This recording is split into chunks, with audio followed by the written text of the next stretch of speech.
Good morning everyone. Today I am going to explain the remaining part of the numericals, page number on 109 to 110 from NCERT book, chapter number 8, motion. The question third is, a trolley while moving or going down an inclined plane has an acceleration of 2 centimeters per second square. What will be its velocity 3 seconds after the start? First we are going to read the question 1 or 2 times when we are going to understand this. पहले देखो क्या पूछ रहा है वो कि trolley एक है जो एक इंक्लाइन प्लेन पे मूव कर रही है, ठीक है। जब वो डाउन जा रही है तो उसका एक्सीलरेशन उन्होंने दिया है कि किस एक्सीलरेशन से जा रही है, और वो ये पूछ रहा है कि 3 सेकंड के स्टार्ट होने के बाद 3 सेकंड के अंदर उसकी वेलोसिटी क्या होगी। तो first we have to write down the given data.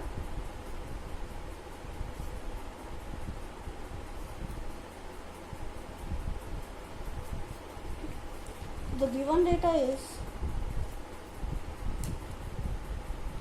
initial velocity is 0 because it is starting from rest. Final velocity we have to find out. Acceleration is given, it is 2 centimeter per second square, and the time is given 3 seconds. So we have to calculate its final velocity.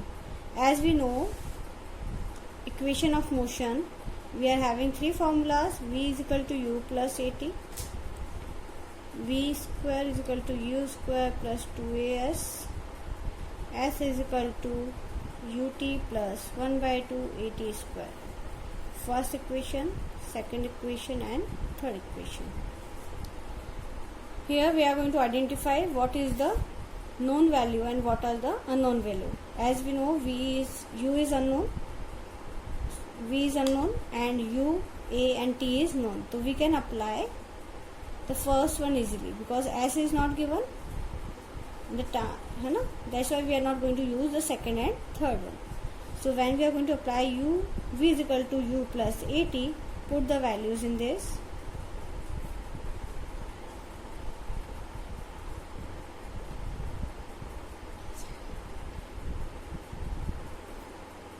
So the answer is 6 centimeter per second.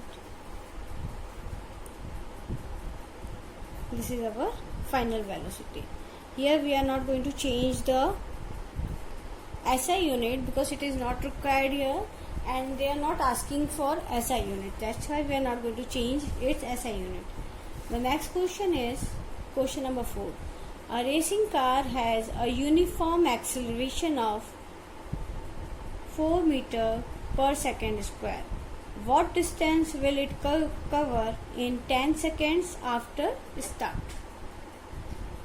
So he is asking about the distance covered by this body or car. So first we are going to write down solution and the given data.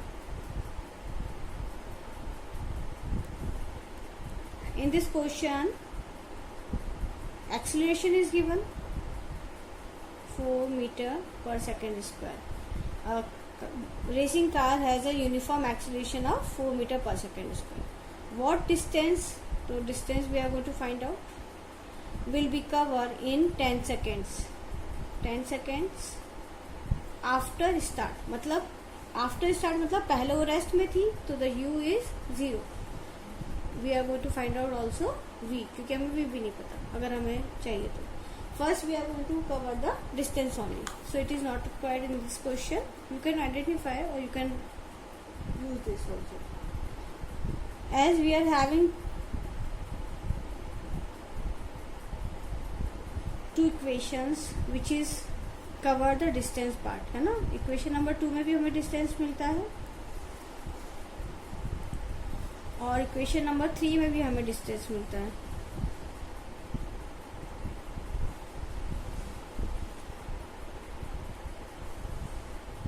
As we know the v is not, we don't know about the v. तो अगर हमें third equation of motion use करना है तो हमें v निकालना पड़ेगा, तो ये थोड़ा कॉम्प्लिकेटेड हो जाएगा। इसलिए हम इक्वेशन नंबर 2 यूज़ करेंगे, क्योंकि टाइम इज़ गिवन और इनिशियल वेलोसिटी इज़ गिवन है और एक्सीलरेशन गिवन है। तो हमारे लिए जो राइट फॉर्मूला होगा वो थर्ड होगा। अदरवाइज आप ले सकते हैं v equal to U plus A T से हम पहले v की वैल्यू निकाल लें, v की वैल्यू के बाद हम इसको थर्ड इक्वेशन में पुट करें और फिर हमें आंसर मिले। लेकिन अगर हमें शॉर्ट में करना है तो हम सीधे इक्वेशन नंबर 2 लेंगे और हम उसके डिस्टेंस को फाइंड आउट कर लेंगे। इनिशियल वेलोसिटी 0 है, टाइम है 10 सेकेंड प्लस 1/2, ए की वैल्यू है 4 और टाइम जो हमारा दिया है वो 10 × 10, तो ये तो 0 हो जाएगा।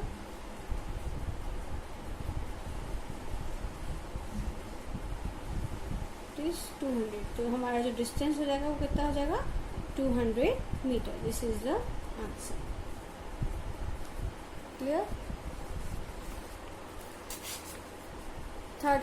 Fifth question, a stone is thrown in a vertical upwards direction. मतलब अगर मैंने कोई स्टोन को वर्टिकली ऊपर, वर्टिकल मतलब स्ट्रेट डायरेक्शन में ऊपर की तरफ फेंका है ना, with a velocity of 5 metre per second.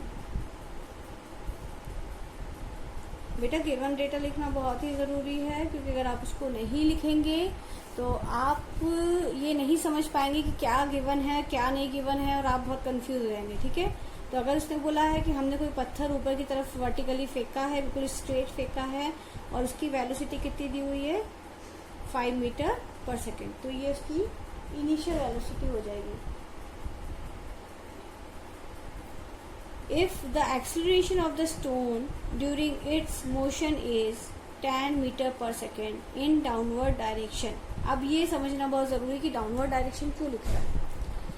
पत्थर तो ऊपर जा रहा है, वो ये बोल रहा है कि डाउनवर्ड हमारा एक्सीलरेशन लग रहा है, तो डाउनवर्ड एक्सीलरेशन मतलब वो अपोजिट एक्सीलरेशन लग रहा है जो कि उस ऊपर जाने का अपोज कर रहा है। जैसे कि हम एग्जांपल ले लें कि अगर हम कुछ भी चीज़ ऊपर फेंकते हैं, स्काई में कोई भी चीज़ फेंकते हैं तो हमेशा नीचे क्यों गिरती है, बिकॉज ऑफ ग्रेविटेशनल फोर्स।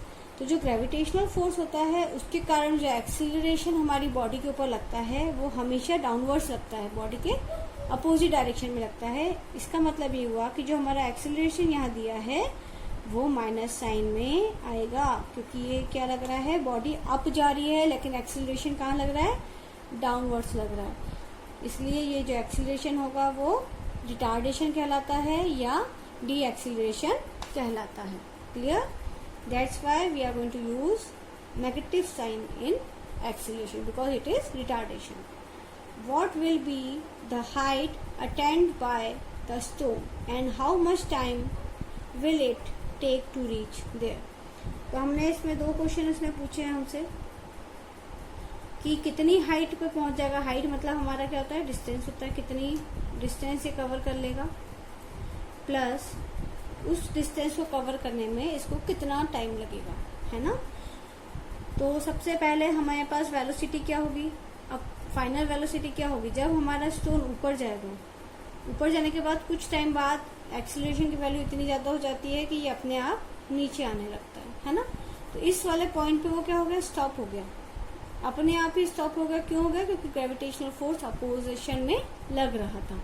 तो जब अपने आप रुक गया तो यहाँ पर फाइनल वेलोसिटी उस टाइम पर क्या होगी, उस इंस्टेंट ऑफ टाइम पे हमारी जो फाइनल वेलोसिटी होगी वो क्या हो जाएगी, 0 होगी।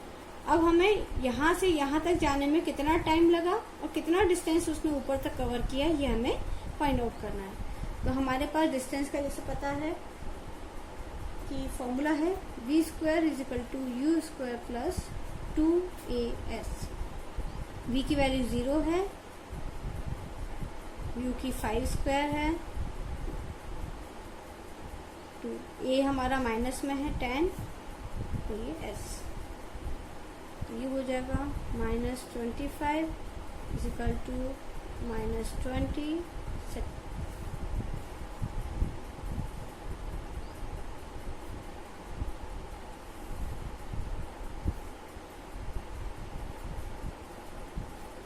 तो जो डिस्टेंस उसने कवर की वो कितनी हो गई, 1.25 मीटर, वो इतना ऊपर गया। ठीक है, अब वो जब इतना ऊपर गया तो उसको इस डिस्टेंस को कवर करने में कितना टाइम लगा।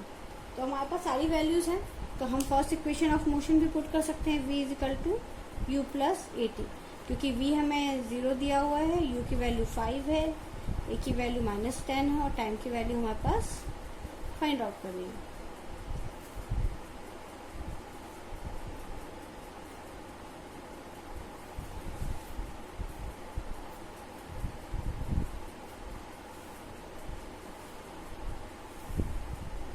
ऐसे भी हम इसको लिख सकते हैं, आपस में माइनस माइनस कट हो जाता है, 5/10। तो जो हमारे पास टाइम आ गया वो आ गया 0.5 सेकेंड। तो इसको कितना टाइम लगेगा कवर करने में? 0.5 सेकेंड टाइम लगेगा, और डिस्टेंस कितना कवर करेगा? 1.25 मीटर। जब भी कोई चीज ऊपर की तरफ जाएगी तो उसके ऊपर नेगेटिव एक्सीलरेशन अप्लाई होगा, नेगेटिव में मतलब डाउनवर्ड्स में। ये हमें बहुत याद रखना है, अगर इस टाइप के क्वेश्चंस आते हैं तो हमें हमेशा एक्सीलरेशन को नेगेटिव काउंट करना है। Thank you everyone, please subscribe my channel so you can update. मैं इसके बाद चैप्टर नेक्स्ट वाला डालूंगी फोर्स, तो प्लीज आप अपडेट रहें और मुझे सब्सक्राइब करें। Thank you.